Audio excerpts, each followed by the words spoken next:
Saints fans and who that's from all over the world. It's time for Saints News Radio with Kyle T, the professor, the professional diva, and Coach Rick Gilly.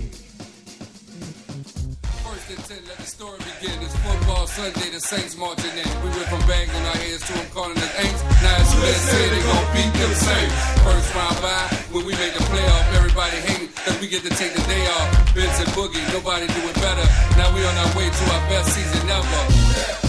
Who that? And the Saints are marching.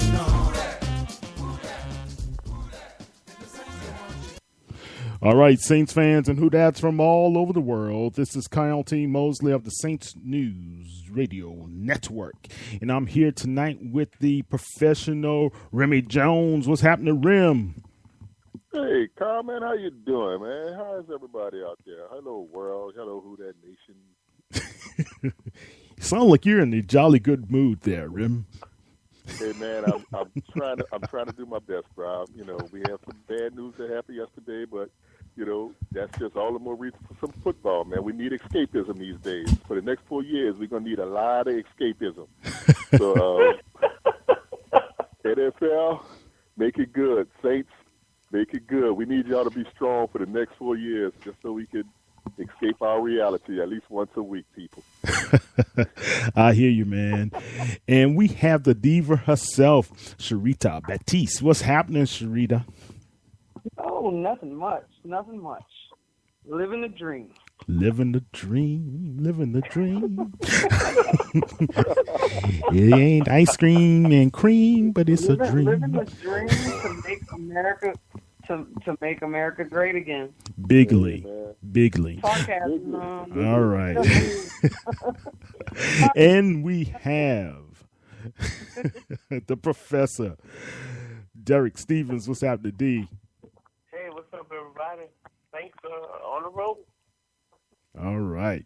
The New Orleans Saints are on the road. But first, before we go into that, we'd like to say to everyone, if you did not know already, the Saints News Radio Network will be having more fun because we are kind of numb tonight. Oh, yeah, we are.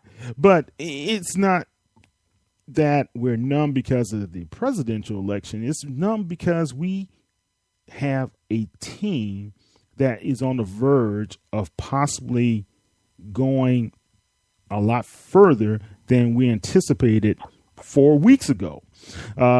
Saints started the season 0-3. Right now, they have evened up the score.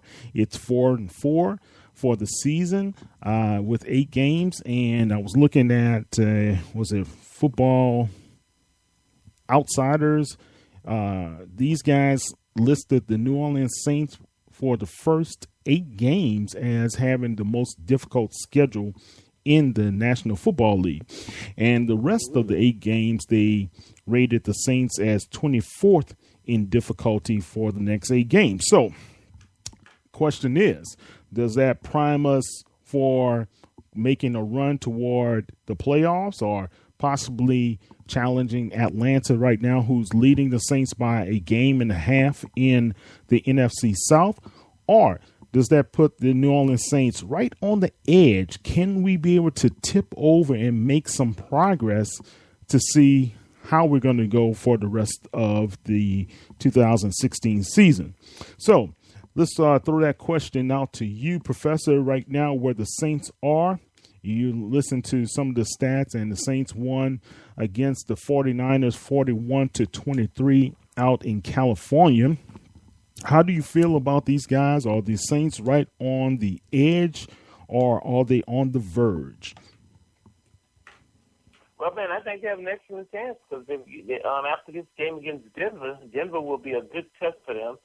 If they can beat Denver at home, I think the Saints are in an excellent position because their remaining 7 games after Denver are against teams that are average or below average, with the exception of, playing the Falcons. They got some tough road games.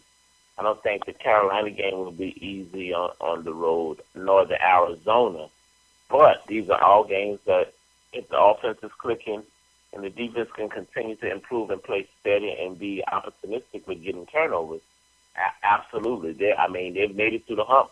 I had the Saints at this point when before the 0-3 start, I thought they would be like 5-3.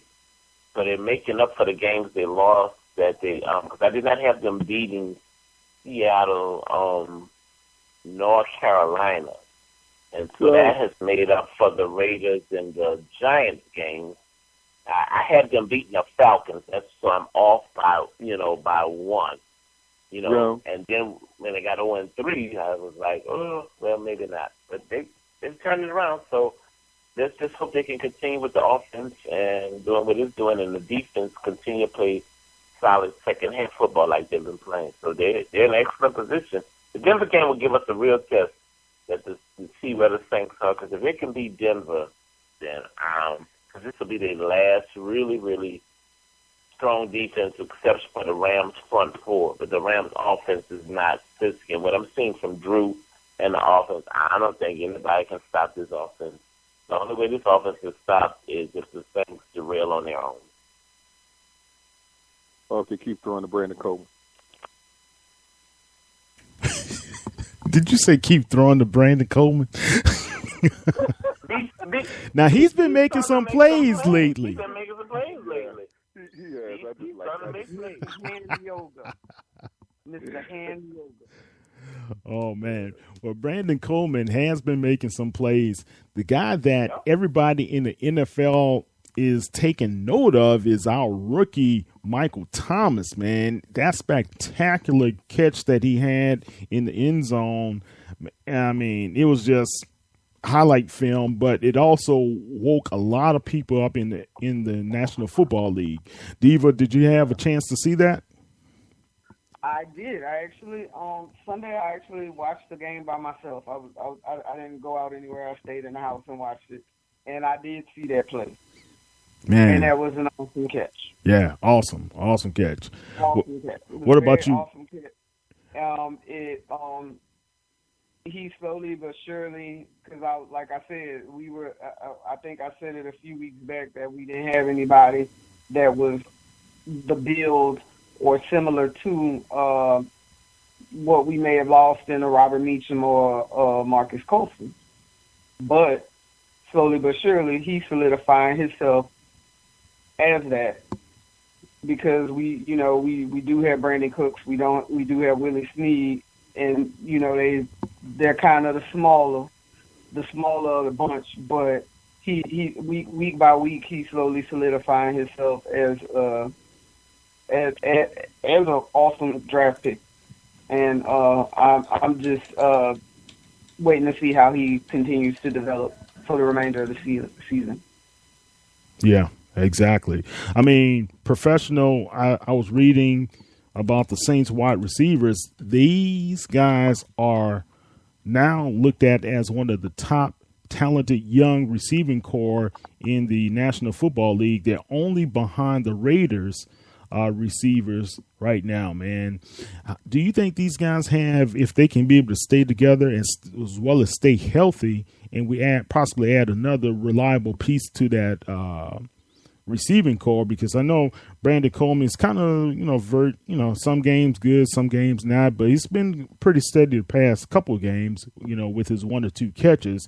But if we can add somebody a little bit more solid, man, I think we have a really, really good chance of having a potent receiving core for Drew Brees for the next probably 2 to 3 years. I would agree with that, definitely. We have what is, in my opinion, somebody said it early. I think we said it in preseason. I don't remember who it was. It was one of the other guys who does one of the other shows on a network. But he said that this is one of the best, probably the best receiving core we've had since the Super Bowl run. And I would have to agree with that. Even with Brandon Coleman. I mean, yeah, he's not the most reliable of all, but he's been very consistent the past few weeks. Even a couple of weeks ago, when he fell, instead of going for the first down, he caught the ball. He will catch it if you throw it in his area most of the time. If he's looking, he'll catch it. So even with him, he's very reliable. But like you said, one piece that's missing I think is that Jimmy Graham type tight end.